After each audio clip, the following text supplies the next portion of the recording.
بسم اللہ الرحمن الرحیم۔ دوستو، آج ہم بات کرتے ہیں ایران اور اسرائیل کے درمیان تعلقات کی۔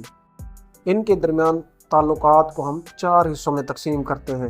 نمبر 1 1947 سے 1953 کا دور، نمبر 2 1953 سے 1979 تک پہلوی خاندان کا دور، نمبر 3 1979 سے 1990 تک ایرانی انقلاب کے بعد بدترین دور، چوتھا اور آخری نمبر پر 1991 میں خلیجی جنگ کے بعد کھلی دشمنی کا دور۔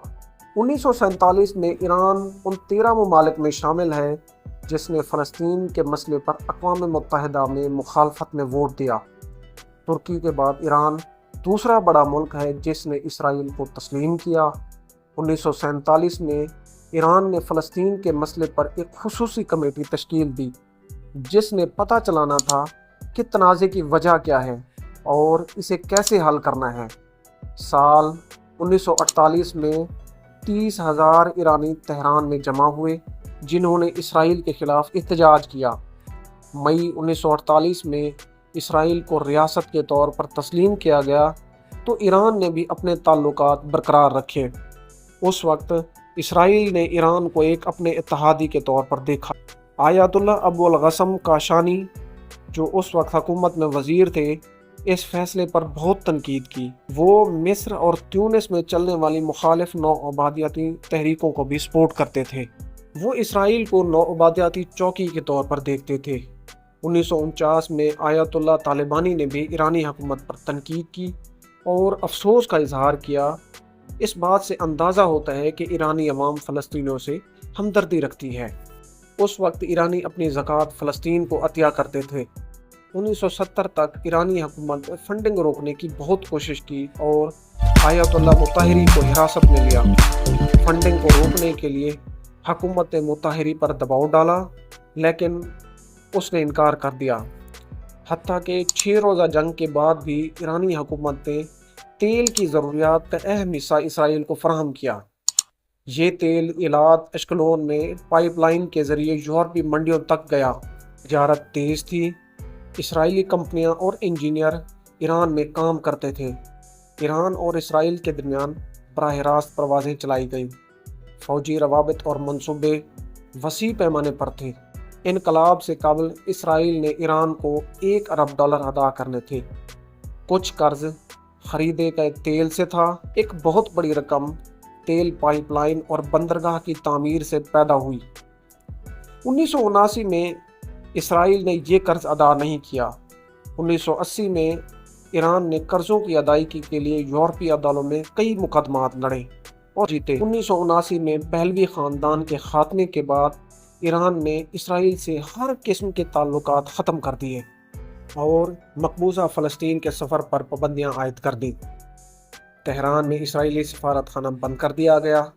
آیت اللہ خمینی نے اسرائیل کو اسلام کا دشمن اور چھوٹا شیطان قرار دیا۔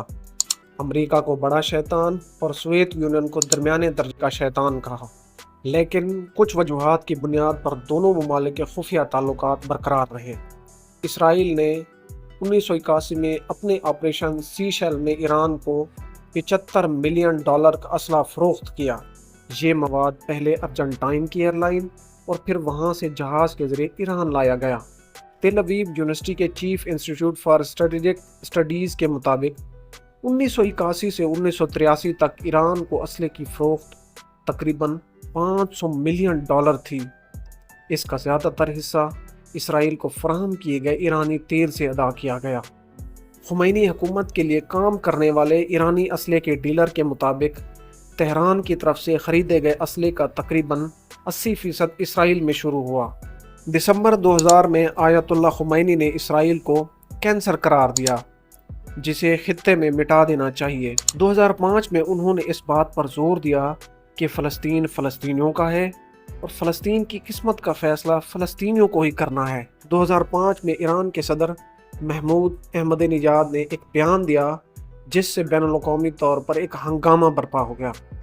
انہوں نے بیان دیا کہ اسرائیل کو نقشے سے مٹا دینا چاہیے۔ بعد میں آیت اللہ خامنائی نے اس بیان کی حمایت کی۔ اس سے پہلے ایران نے اس طرح کسی کو بھی دھمکی نہیں دی تھی۔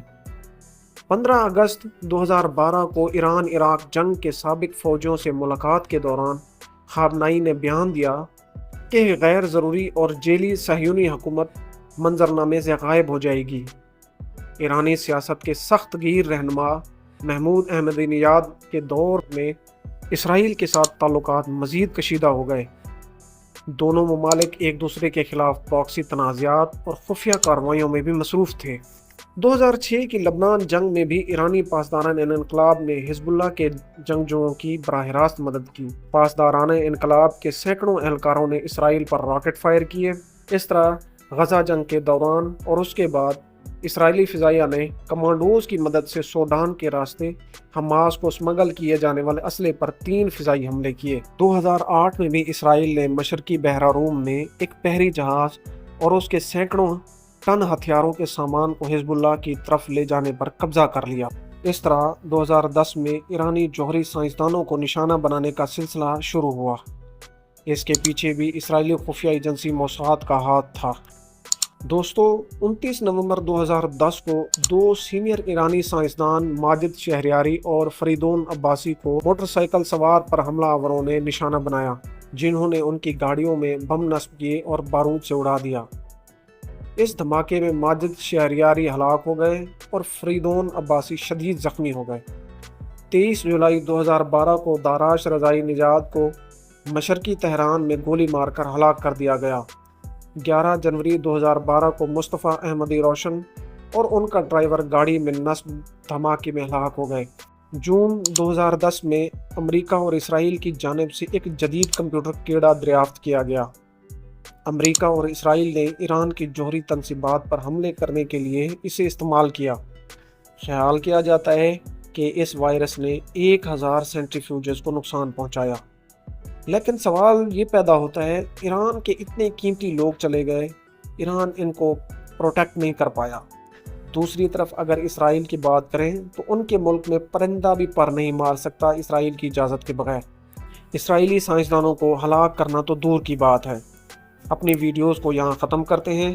اپنی قیمتی آراء کے لیے کمنٹ کریں۔ اگر ویڈیو اچھی لگی تو چینل کو سبسکرائب کریں۔